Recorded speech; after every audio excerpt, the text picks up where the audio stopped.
ya herbalnya, tapi tidak mempelajari teori using, ya tidak mempelajari teori using atau teori 5 unsur, maka dia tidak akan mengerti apa itu TCM, traditional Chinese medicine. Dan demikian pula orang yang belajar akupresur, belajar akupuntur, kemudian dia tidak mempelajari teori yin dan yang, fenomena organ, ya, penggolongan sindrom, maka juga tidak akan mengerti apa itu sebetulnya TCM. Walaupun kemungkinan bisa sedikit-sedikit praktek, sedikit-sedikit bisa praktek, tetapi tidak akan bisa mendalam.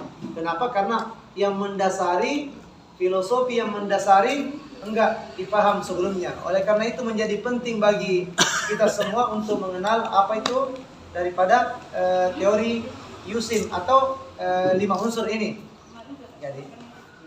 Jadi teori Yusin dan demikian pula peraturan-peraturannya ini adalah merupakan dasar daripada traditional Chinese medicine. Ya, traditional Chinese medicine. Karena di alam ini ada 5 unsur yang merupakan unsur satu dengan yang lainnya itu saling terkait, saling menguatkan, saling membatasi, bahkan ada yang saling menghina. 5 unsur ini yaitu yang disebut dengan unsur kayu, unsur api, unsur tanah, unsur logam, atau unsur air. Jadi isi daripada 5 alam ini secara keseluruhan, ya kalau kita ingin menyimpulkan, itu hanya terdiri dari 5 unsur. Yang pertama unsur api atau biasa disebut dengan unsur kayu atau biasa disebut dengan wood. Kemudian unsur api fire, ya, kemudian unsur tanah air, kemudian unsur logam metal, dan unsur air itu water. Iya. Kelima unsur ini adalah merupakan terdapat di alam, terdapat di sekitar kita, terdapat di alam semesta. Nah, ini pula lah yang menjadi dasar filosofi daripada akupresur. Nah, kita terangkan satu persatu ya. Teori 5 unsur. Iya, semua fenomena di alam semesta ia berhubungan dengan sifat kayu. Semua fenomena yang ada di alam semesta berhubungan dengan sifat api. Dan semua fenomena yang ada di alam semesta ini berhubungan dengan sifat logam.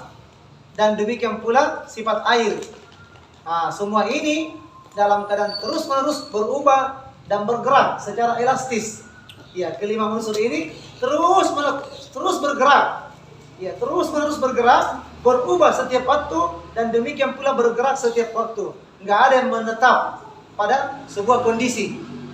Nah, walaupun sifatnya berbeda, tetapi 5 unsur ini tergantung satu sama lain dan tidak dapat dipisahkan. Ya, tidak dapat dipisahkan. Kemudian kita akan bahas apa itu sifat daripada kayu. Sifatnya kayu. Saya mau tanya dulu, sering melihat pohon kan? Ya, sering melihat pohon.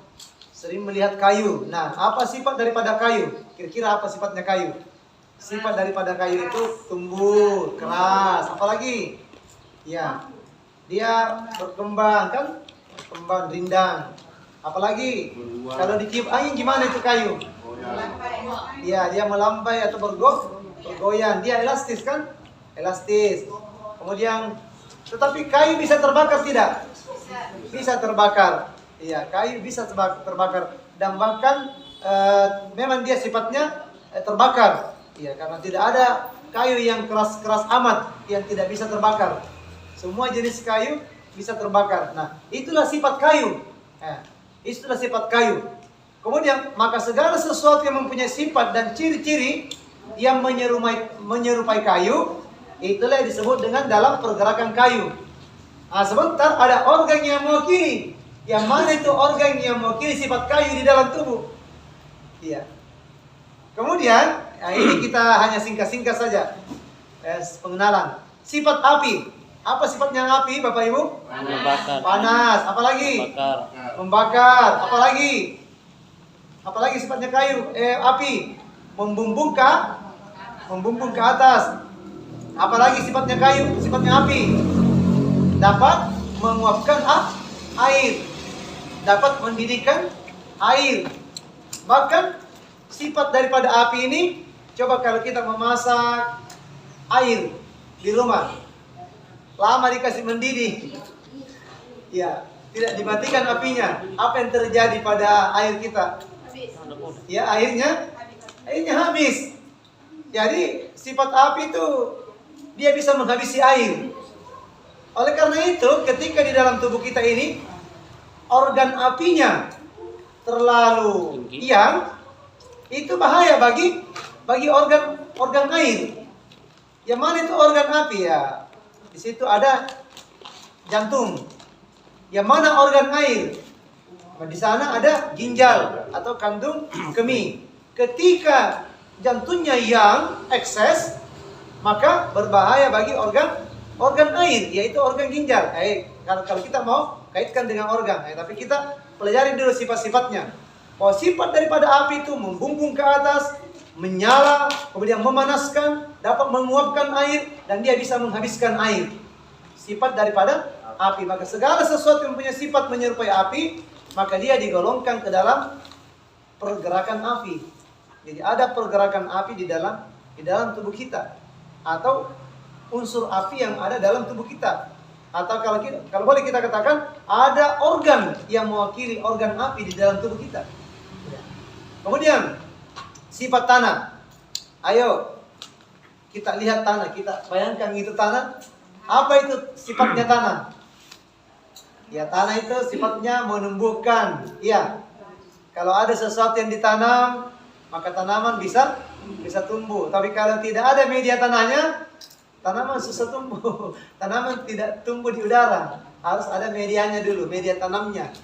Ya, media tanamnya adalah tanah juga. Ya, kemudian tanah itu sifatnya mudah berubah. Kalau letaknya air di mana? Di atas tanah. Berarti kalau begitu sifat tanah itu dapat membendung air. Di antara sifat tanah, dia dapat membendung air. Maka segala sesuatu yang bersifat tanah itu digolongkan ke dalam pergerakan tanah. Digolongkan ke dalam pergerakan tanah. Atau ada di dalam tubuh kita ini yang mewakili organ tanah, yaitu lambung kita. Iya, dan limpa kita juga. Kemudian logam. Ya. Logam itu sering lihat logam? Ya, logam itu biasanya keras. Ya, keras. Apalagi? Tapi logam ini besi ya? Ya, besi. Logam itu walaupun keras, tetapi dia luas. Buktinya logam itu bisa hancur. Apa yang kasih hancur logam? Ya, api. Bahkan logam ini, bahan baku besi, itu bisa dimodeling. Mau dirubah apa saja. Bisa dirubah jadi besi, bisa dirubah jadi pedang, bisa dirubah jadi pisau kecil-kecil. Ya, bisa dirubah besi panjang, bisa dirubah apa saja. Mengapa? Karena ternyata logam ini sifatnya luas. Ya, dia luas. Dan dia kalau diketuk-ketuk begini dapat mengeluarkan suara nyaring. Ya, dapat mengeluarkan suara nyaring. Nah, itu sebentar ada organ yang mewakili logam. Segala sesuatu yang bersifat menyerupai logam, maka dia digolongkan ke dalam pergerakan logam. Jadi ada pergerakan logam di dalam tubuh kita. Iya. Ada organ yang mewakili logam di dalam tubuh kita. Kemudian ada air. Ayo, kalau sifatnya air apa? Mengalir. Apalagi? Dingin, ya. Apalagi? Ya, secara normal airnya mengalir ke atas atau mengalir ke bawah? Ke bawah. Dia mengalir ke bawah. Maka itu yang terjadi pada organ ginjal kita. Apa-apa yang sudah diproses oleh tubuh, kemudian masuk di ginjal, ya, maka air yang ada di ginjal itu turunnya melalui ureter. Ada selang kiri, selang kanan. Kemudian dia ditampung oleh bladder, ditampung oleh kantung kemih. Dari situ keluar melalui saluran kemih. Ya, itulah sifatnya air. Makanya organ yang mewakili air itu adalah organ ginjal. Di situ meliputi juga organ kantung kemih. Segala sesuatu yang bersifat menyerupai air, maka dia digolongkan ke dalam pergerakan air. Jadi ada pergerakan air di dalam di dalam tubuh kita. Masya Allah. Maka 5 unsur di dalam tubuh manusia ini adalah merupakan satu kesatuan. Tidak boleh dipisahkan antara satu dengan yang lain. Karena yang lainnya butuh yang lain. Yang lainnya lagi ketergantungan kepada yang lain. Yang lainnya butuh disuplai yang lain. Yang lainnya dibatasi oleh yang lain. Sehingga tidak ada kedisharmonisan. Semua berjalan seimbang, seirama, sejalan. Dia terjadi keseimbangan di dalam tubuh. Itu karena dikuasai oleh 5 unsur tadi. Iya, bagaimana? Apa yang terjadi kalau hanya unsur api saja yang ada di dalam tubuh kita ini? Nggak ada unsur airnya. Panas La membara. ilaha illallah. Orang tidak akan bisa tidur. Orang yang terkena insomnia, susah tidur itu kan karena unsur apinya.